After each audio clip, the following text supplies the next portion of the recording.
My name is Steve Layton, and I travel the world finding amazing and delicious coffee for you to drink at home. Some make coffee difficult to understand and complicated, but here it's my job to make it easy and fun and tell you what's in my mug. Hello everybody and welcome to In My Mug episode 437. As you can see, I'm not in the Roastery. I'm at Weirdbeard brewery, which is in south west London. Close. I only travel here on the tube and stuff. I've been doing a brew day with the guys here, having lots of fun brewing Black Pearl, which we'll be talking about a little later on. But first, we should do this week's In My Mug. This week, Guatemalan coming from Jocotales, which is in the town of Caturra, which is next door to Antigua. We've done this a few times, you probably remember when we've talked about it before, but it's owned by Alex Elastis. Probably pronounced that wrong, sorry Alex. And Alex does watch this. In fact, if you want to friend up Alex on Facebook, I'm going to put his link on there now because he's on Facebook all the time, and you can tell him how much his coffee's lovely and amazing. Alex is 27 years old and has took over the running of his grandfather's farm, and he's also processing for some other family members as well because he's been so successful. Before we get into all of that, we should go to the fact file to find out a little bit more about Guatemala and a little bit more about Alex's farm.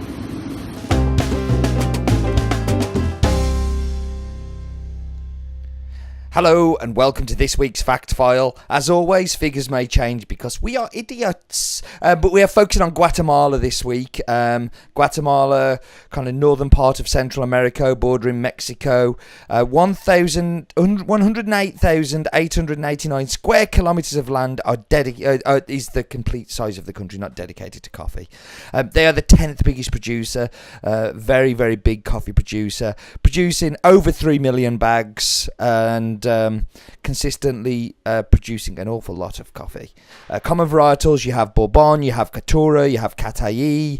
There are many other varietals in Guatemala though. Coffee grown 1,600 to 2,000 metres above sea level, and fairly standard fare there.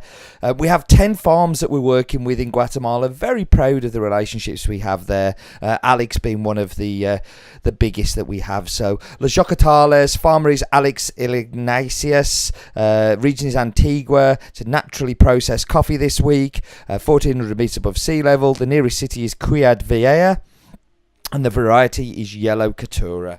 And that was this week's Fact File.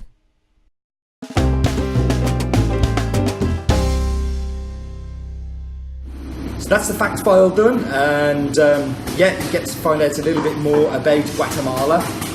So Alex, when I first met him, was basically riding around Guatemala on his moped.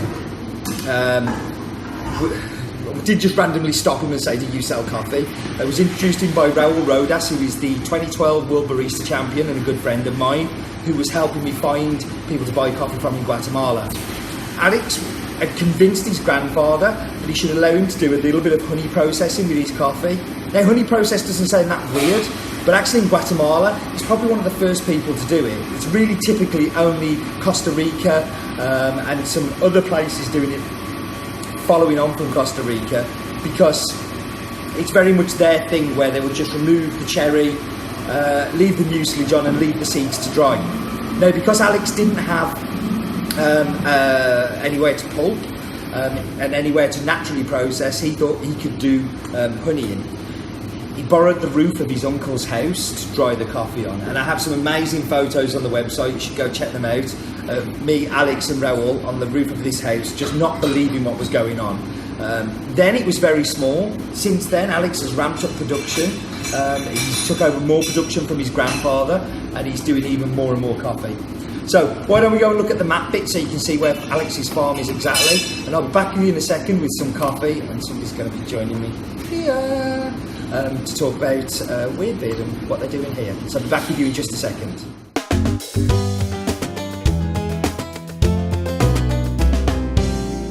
Hello and welcome to the map bit. There we were, there we're going, across the Atlantic Ocean and across to Central America.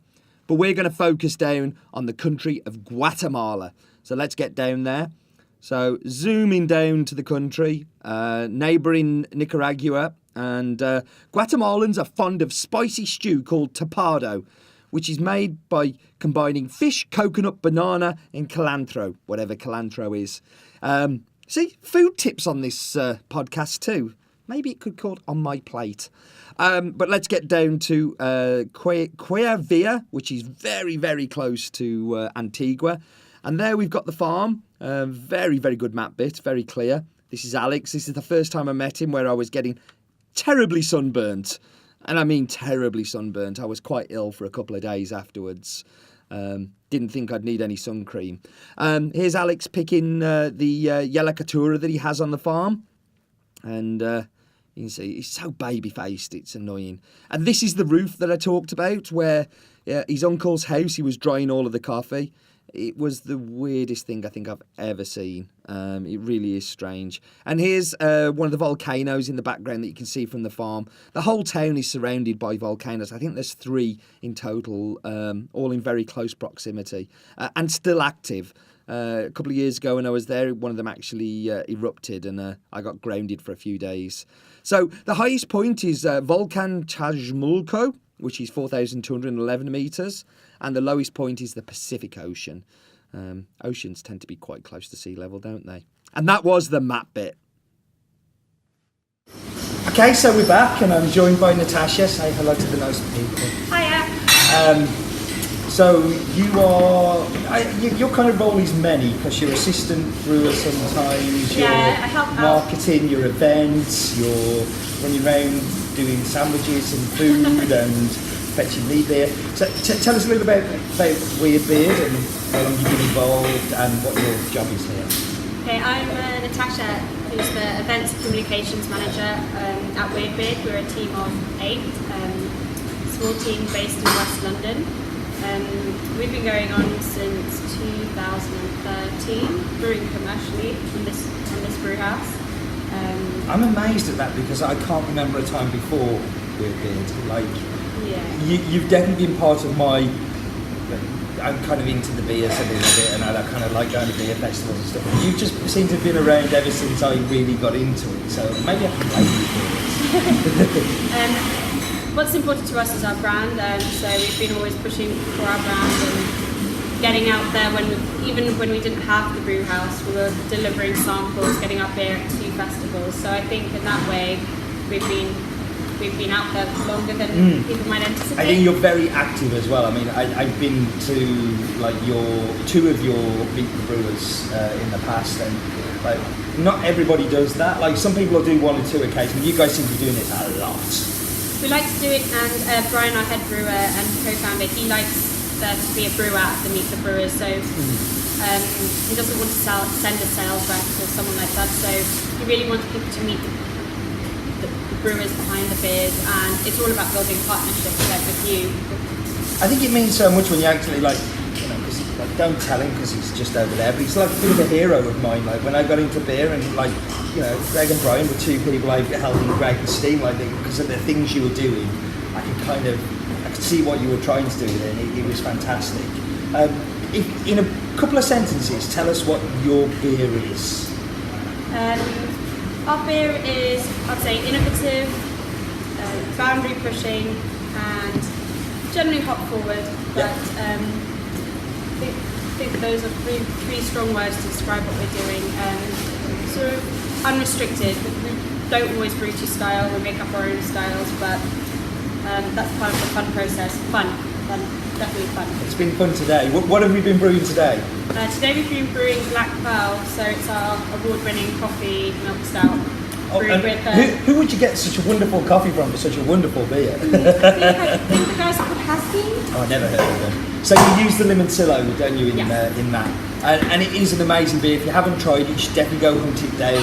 It's one we're digging out, and I mean, and it's one of your core beers as well. Yeah, it's one of our core range. Yeah, so it's kind of like a breakfast stout. Is it breakfast stout or milk stout? I never know the same. Coffee milk stout because it's not got that much oat in it, and it's low ABV, so it's focused on the coffee. Yeah.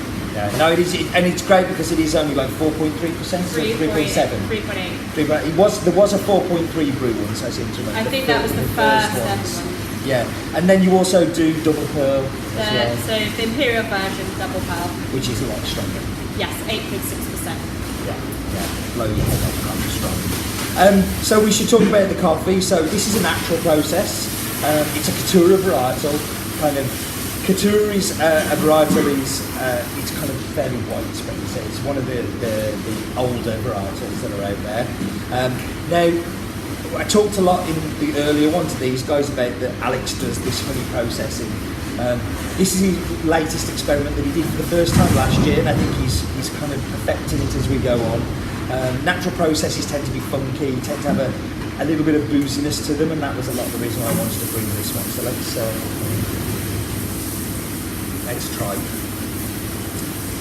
So for me, the front end of this is very much like, it's got like a sherry base to it. Like I'm thinking kind of like, you know, grandma's sherry and a schooner of it at Christmas kind of flavours. But it's sweet as well, and it's little like candied kind of like candied lemon sweets as well. I get a lot of the sugar sweetness from it. How about you? I am getting the sweetness. And for a natural, that's unusual because naturals just tend to be body and funk and lack a little bit of that sweetness and the punch. Now, you were telling me you like kind of fairly high fruity kind of apples. High acidity. I brought a really bad one for you here because this is not high acidity. No. Definitely get a fruitiness. Yeah, no, there is that fruitiness in there, and I think it's kind of, say, a little bit like those lemon candy kind of sugar things, but it predominantly is kind of like, it is fruit, but it's like that bruised fruit, and a little bit kind of, say, the sherry thing is very predominant for me in it. I love what Alex is doing. He's such a cool kid, and can I say he's only 27 to get over here? Oh, no, I should ask you. I'm 27. Okay, so cool kid. So I'll say cool kid then, and then that's good. I can dig myself out that hole. But no, he is. He's really trying to be innovative and try new things. And a lot of the reason why, because Roland selected this one, was like an innovative farm doing innovative things kind of ties in well with what you guys are doing. Yeah, definitely. That's great. If people want to buy your beers, they can obviously find them in lots of bottle shops and things like that. But is there anywhere else that they can say buy online or anything like that? We do have on our website, we have a beer locator tab which says where to find. So whether you're looking for a bottle shop, a pub, and it's organised regionally, so you can, whether you're in Manchester or whether you're in London, there's some helpful hints there. So on our website. But I'm sure there's lots of those guys on the, like Ales by Mail type people or whatever. Yeah, so Ales by Mail. That was a good guess, wasn't it? Yeah, I bought them then a lot. So if you want to try Black Pearl, they should go on to Ales by Mail and buy it from there. Yeah. He owes me some publicity for that because I can't remember his name, but he's been to the roastery a couple of times. He's a lovely guy. Right, thank you very much for joining us. Thank you for joining us on camera as well, and thank you for letting me play beer all day. It's been fun. You're welcome. I've got to put overalls on and everything and do some work. Do watch next time, and do remember, life is definitely too short.